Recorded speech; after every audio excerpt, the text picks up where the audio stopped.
Vous vous rappelez qu'il s'est tenu du 21 au 25 juillet 2011 le 6e congrès extraordinaire du Parti congolais du travail, qui est un congrès historique. En ce sens que, il a voulu être un congrès de rupture qui lance le Parti congolais du travail sous une nouvelle image. Et ce congrès s'est tenu sous le thème de la revitalisation et de l'ouverture. Revitalisation veut dire qu'il fallait donner un sens nouveau. Il fallait imprimer une dynamique nouvelle à l'animation du Parti congolais du travail, à l'organisation du Parti congolais du travail, à la gestion du Parti congolais du travail.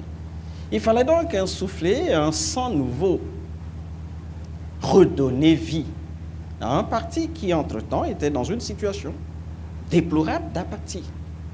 Ça veut dire Et un congrès d'ouverture, parce qu'il fallait donner la possibilité au Parti congolais du travail de s'enrichir des énergies nouvelles. Ces énergies-là évoluaient jusque-là dans d'autres formations politiques. Ces énergies-là étaient jusque-là, sans formation politique. Il fallait donc permettre à tous ceux qui manifestent le désir de se rapprocher du camarade président pour le soutenir dans son action au quotidien, action de gestion de la République, action de transformation du pays, action d'industrialisation de la République. Il fallait donner la possibilité à tout cela d'intégrer la formation politique qui est la sienne, le Parti congolais du travail. À un certain moment, il y a eu comme une léthargie, il y a eu comme une apathie. Et ceci procède d'un état des lieux qui a été fait sur l'ensemble du territoire national. Il résulte de cet état des lieux que le parti n'était pas animé comme il se devait.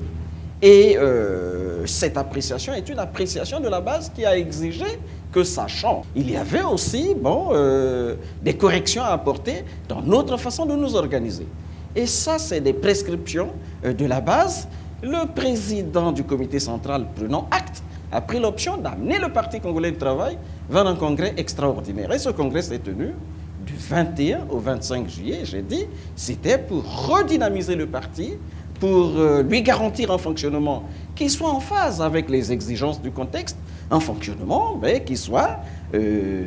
qui réponde aux soucis et à la volonté des membres du Parti congolais du travail qui ne se reconnaissaient pas toujours à travers le fonctionnement du parti avant le 6e congrès extraordinaire. Les conclusions, elles sont nombreuses. Et elles tendent tous à donner une nouvelle image de notre parti, en faisant que le parti fonctionne, qu'il soit géré dans le strict respect des textes. Le premier texte, codifiant la vie du parti, c'est les statuts du Parti congolais du travail. Donc, dans l'animation, on devrait faire que les prescriptions statutaires soient respectées. Au nombre de ces recommandations, nous avons une dynamique qui devrait tendre à renforcer les effectifs du Parti congolais du travail. Il y a eu ouverture. L'ouverture veut dire intégration de forces nouvelles, mais cette ouverture ne devrait pas s'arrêter au Congrès. Elle devrait plutôt se poursuivre et se renforcer. Question que le Parti congolais du travail devienne véritablement cette machine qui mobilise et qui conquiert. Il fallait faire aussi que le Parti congolais du travail s'appuie sur des instruments qui soient des instruments efficaces et adaptés à la contexture. Au nombre de ces instruments-là, nous avons l'organisation de jeunesse. Pour le Congrès, on devrait sortir de cette situation où vous aviez, pour le Parti congolais du travail, en son sein, des organisations qui soient des organisations différentes en train de travailler à se neutraliser. Il faut mettre en place une organisation de jeunesse dynamique, mais qui réponde aussi aux conditions d'une structure de jeunesse.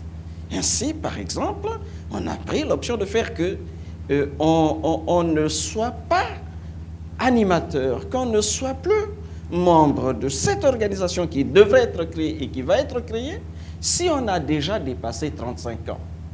Le Congo est un pays qui est membre des organisations internationales, dont l'Union africaine. À ce niveau-là, il y a une charte qui définit les conditions, et notamment les conditions, l'âge requis pour être membre et animateur d'une organisation de jeunesse.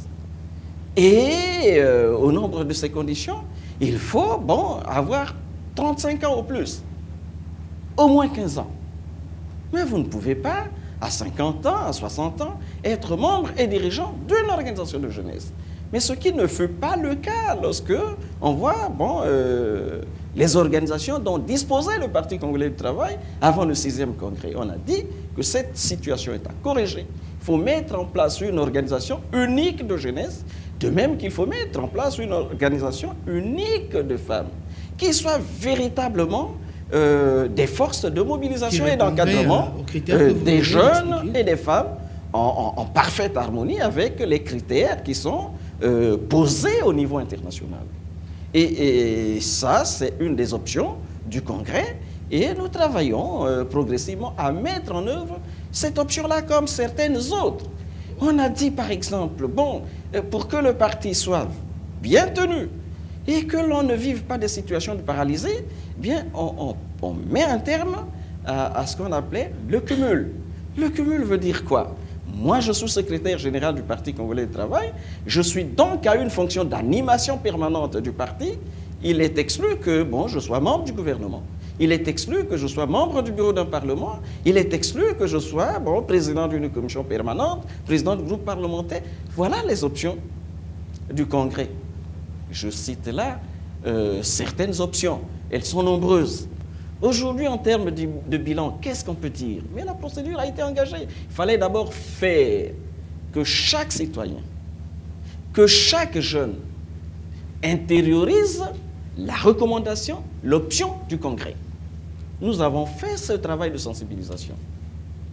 Nous avons reçu les directions de ces organisations pour notifier les conclusions du Congrès et attendre de chaque direction qu'elles prennent des dispositions de sorte à permettre à chacune de ces organisations de se déterminer. À ce jour, nous avons enregistré la dissolution de l'Union de la jeunesse socialiste congolaise qui cesse d'exister.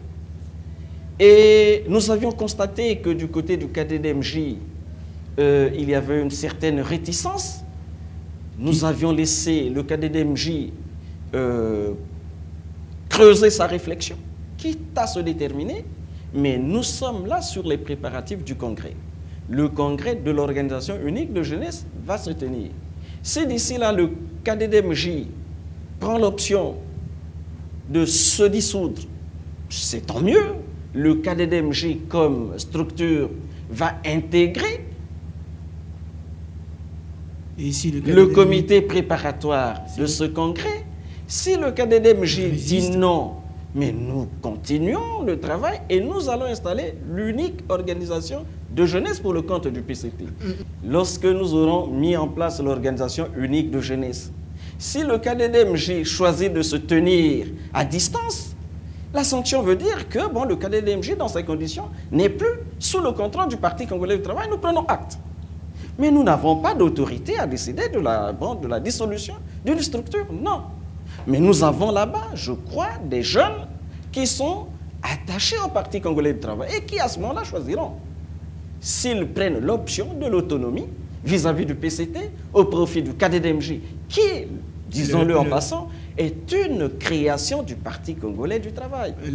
Pour les jeunes qui ne savent pas, l'UGC existe avant le PCT. Ce n'est pas une création du PCT, mais le KDDMJ est un pur produit PCT.